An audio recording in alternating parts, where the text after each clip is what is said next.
Bonjour, peuple de Dieu, comment ça va ce matin? Ici, votre serviteur, le révérend Père André.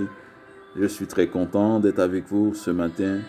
Hier, nous avons parlé de l'Immaculée Conception. Je sais que c'est un dossier qui n'est pas facile à comprendre, mais sachez que avec le pouvoir du Saint-Esprit, Dieu vous aidera sûrement à comprendre cela. L'important, c'est de comprendre que euh, la Vierge Marie, elle devait être préparée pour recevoir le Saint des Saints. Et une femme pécheresse ne peut pas enfanter ce qui est saint. Si Marie n'était pas préparée à cela, si elle n'est pas, si Dieu ne l'avait pas préservée à sa conception, n'avait pas immaculé son âme et son corps, eh bien, l'enfant qui naîtrait, en fait, serait un enfant issu du péché originel, ce qui ferait que nous aurons un Jésus pécheur. Cela veut dire que nous aurions un demi-dieu. Ce n'est pas possible. Donc c'est pour cela qu'il faut bien comprendre l'Immaculée Conception. Dieu nous prépare à recevoir ce qui est saint, ce qui est sanctifié. D'ailleurs, l'apôtre Paul nous dit que nous sommes le temple du Saint-Esprit. C'est-à-dire que le Saint-Esprit de Dieu habite en nous. Et nous devons nous sanctifier notre corps, notre cœur pour cela. À plus forte raison, celle qui devait enfanter l'incarnation, Jésus de Nazareth, à plus forte raison, celle-là devait être vraiment sanctifiée, vraiment rachetée pour pouvoir donner au monde la perfection pour nous racheter de nos péchés. Alors c'est très important de comprendre cela parce que sinon notre vision spirituelle sur Jésus sera pas tout à fait une bonne vision. Nous allons voir Jésus comme un demi-dieu. Nous allons voir Jésus comme un homme qui n'était pas tout à fait Dieu. Pourtant, il est Dieu. C'est ce que nous devons comprendre. Mais si cette base de l'Immaculée Conception n'est pas vraiment claire dans notre esprit, nous risquons de passer à côté de beaucoup de choses, beaucoup de connaissances spirituelles. Parce que c'est la base, c'est la clé de l'évangile véritable, c'est l'Immaculée Conception. On ne peut pas concevoir autre chose sans passer par l'Immaculée Conception. Alors si Marie donne la naissance à notre Seigneur, si elle est la mère de Dieu, ça veut dire que elle devrait être immaculée. C'est d'où cette logique qui est tout à fait normale et que Dieu ne peut pas enfanter ce qui est le saint des saints en passant par une pécheresse qui va engendrer le péché originel, qui va transmettre le péché originel si elle n'était pas sanctifiée. C'est pour cela que Marie a été sanctifiée, Marie a été immaculée, c'est-à-dire sans tache, sans souillure, pour vraiment que notre Sauveur puisse venir dans ce monde pour nous racheter de nos péchés. Et Jésus a dit, qui me convaincra de pécher? Jésus n'a pas péché, il n'avait pas de péché. C'est pour cela que Marie a été préparée pour être vraiment le sanctuaire divin, le sanctuaire céleste, pour pouvoir donner la vie à tous les hommes. Alléluia. Alors, mes amis, je vous dis, c'est très important. Vraiment, l'Immaculée Conception, il faut comprendre cela. Si vous pouvez avoir des doutes, vous pouvez avoir des questions, mais il faut continuer à croire à l'Immaculée Conception parce que sinon, votre vision sera erronée tôt ou tard. Vous allez penser que Jésus c'est un demi-dieu. Or, Jésus n'est pas un demi-dieu. Il est Dieu. C'est ce qu'il faut bien comprendre. Et c'est grâce à l'Immaculée Conception que tout cela est rendu possible. Alléluia. Que Dieu vous bénisse. Alors, mes amis, aujourd'hui, nous allons parler de Marie, modèle de foi. Et nous voyons que pour pouvoir accepter cette mission que le Seigneur lui a confiée, il faut vraiment faire acte de foi pour prendre cela. Alors Marie, c'était une femme juive de son temps. Elle était une femme pieuse. Elle, elle suivait les enseignements de la loi mosaïque. Elle connaissait les Écritures. Elle méditait aussi les Écritures. On voit aussi que elle a fait la circoncision à Jésus. Elle a aussi, lorsque le moment est venu, elle est allée présenter Jésus au temple et offrir deux tourterelles, comme dit la loi de Moïse, soit deux tourterelles ou deux pigeons, du jeune pigeon. Donc on voit qu'elle suivait vraiment les préceptes de la loi mosaïque avec vraiment un zèle vraiment extraordinaire avec elle et son mari, bien sûr, qu'on appelle aussi la Sainte Famille. Alors, lorsque à l'Annonciation, l'ange Gabriel vient vers elle, on voit que c'est une femme qui est vraiment une femme spéciale. Observez comment elle fonctionne. C'est cela qui nous permettra de comprendre que c'est vraiment un modèle de foi.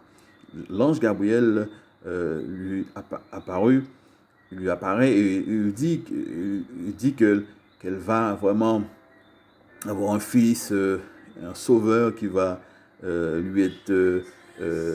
Dieu va lui confier une tâche, une mission importante. Et là, on voit que Marie écoute. C'est très important de comprendre cela. Elle écoute parce que ici, il y a un dialogue avec un ange, mais c'est un dialogue divin, puisque l'ange Gabriel lui apporte un message divin. Et à ce moment, nous voyons que elle entre dans un autre niveau spirituel. C'est une très très haute, c'est une très grande, comment dirais-je, à ce moment-là, spirituellement, les choses sont à un niveau extraordinaire. Il y a un dialogue il y a une communication qui se passe entre le divin et la Vierge Marie, qui fait qu'elle se met à ce niveau. Parce que c'est un ange qui est en train de lui adresser la parole. Son âme c'est en train de s'élever. C'est pour ça qu'elle a été préparée pour cela. Son âme s'est élevée et elle entre dans un niveau spirituel. Elle écoute ce que l'ange lui dit. Et l'ange Gabriel lui dit que nous pouvons le prendre. Il dit, au verset 30, Luc chapitre 1, verset 30, l'ange lui dit, « Ne crains point Marie, car tu as trouvé grâce devant Dieu. Et voici, tu deviendras enceinte et tu enfanteras un fils et tu lui donneras le nom de Jésus. Il sera grand et sera appelé fils du Très-Haut et le Seigneur Dieu lui donnera le trône de David de son père. Il régnera sur la maison de Jacob éternellement et son règne n'aura point de fin. » Marie, elle écoute. Elle écoute ce que l'ange lui attend de lui dire. On pourrait dire elle écoute religieusement ce que l'ange lui dit. Parce que c'est une parole qu'elle sait que cette parole, ce message vient d'en haut. Et elle écoute attentivement l'ange Gabriel. Et lorsque l'ange de Gabriel a fini de lui dire ce premier message, cette première partie, elle dit, « Comment cela se fera-t-il puisque je ne connais point d'homme ?» Comment cela se fera-t-il puisque je ne connais point d'homme? Elle est déjà entrée à ce stade de ce dialogue.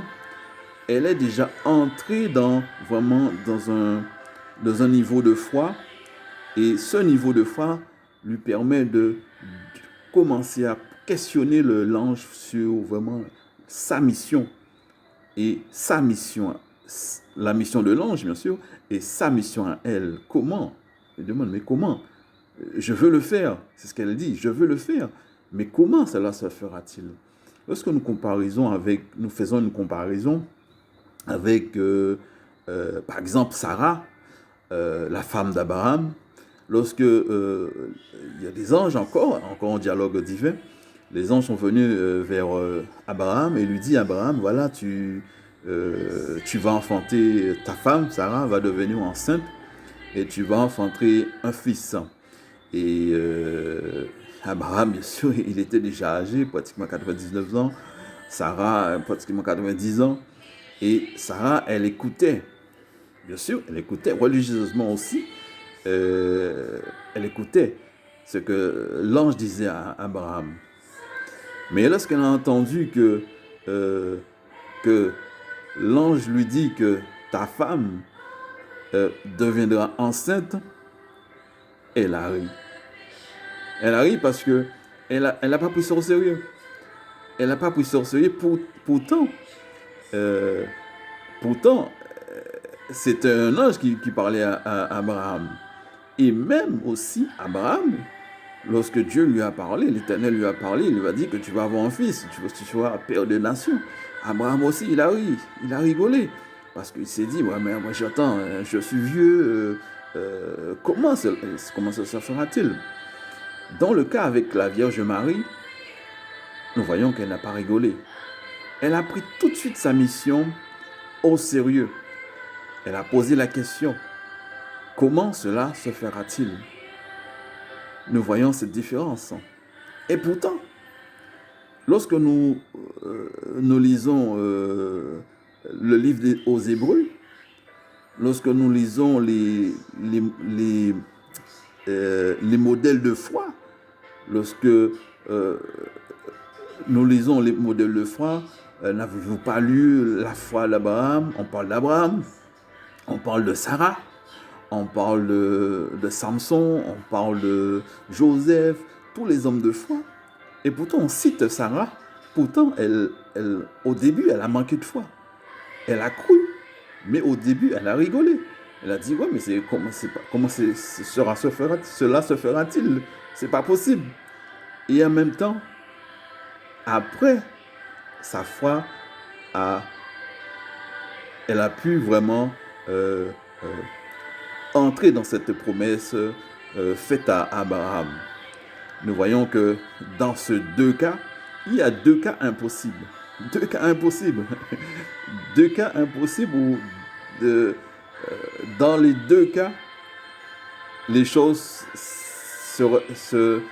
ne se réaliseront que par l'intervention divine. Et dans le cas de la Vierge Marie, elle a vraiment fait preuve de foi, mais une foi hautement spirituelle.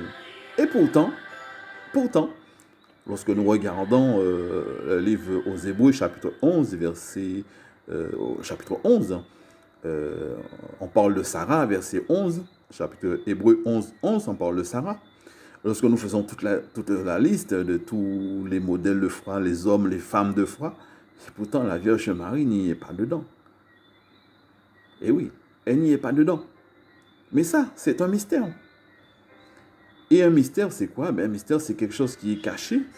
C'est un secret qui doit être révélé dans le temps de Dieu.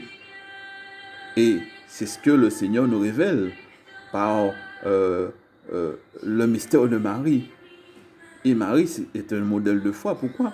Elle aussi, elle comprend au fur et à mesure de l'évolution de Jésus, quand Jésus grandit petit à petit, devient adolescent, elle commence à comprendre le mystère divin, le mystère de son Fils.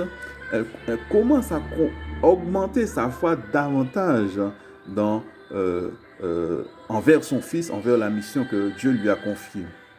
Nous voyons que pour nous qui sommes vraiment des vrais adorateurs du Seigneur, eh bien, Marie nous montre vraiment le chemin à suivre.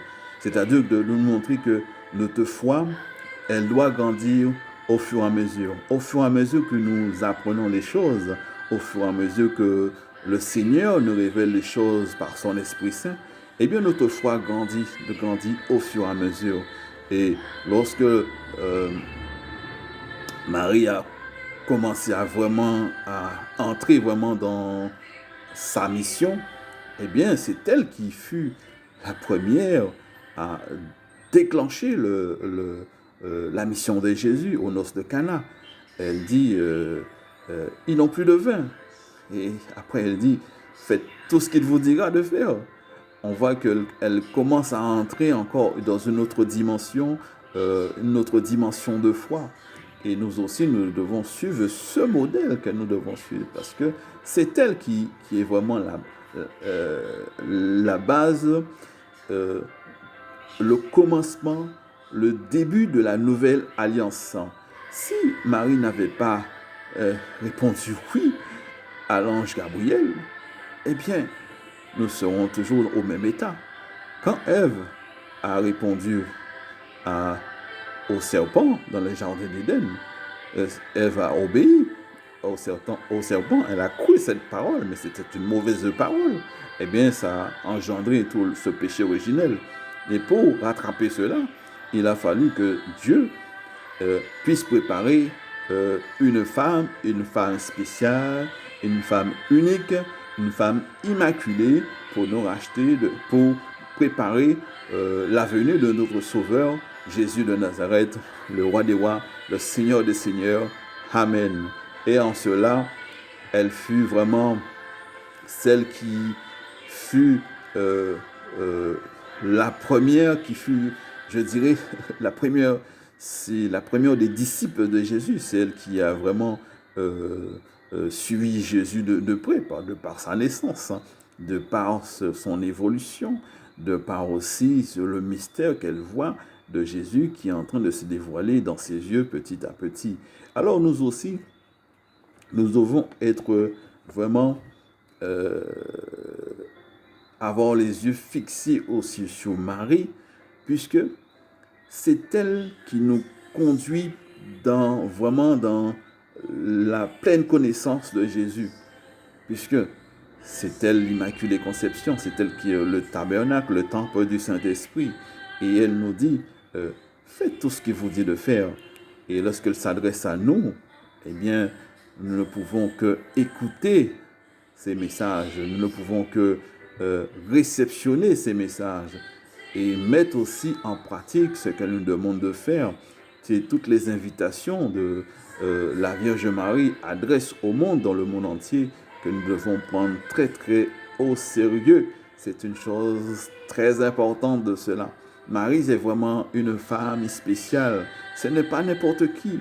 Dieu n'a pas choisi une femme quelconque comme ça. Dieu n'a pas dit à l'ange Gabriel, vas-y là-bas et tu vas trouver une femme. La première que tu trouves fidèle, tu la prends et tu lui annonces que... Non, c'est pas comme ça. C'est une femme qui était préparée pour cela. Elle est vraiment unique. Et si nous ne comprenons pas cela, nous allons passer à côté de beaucoup de choses.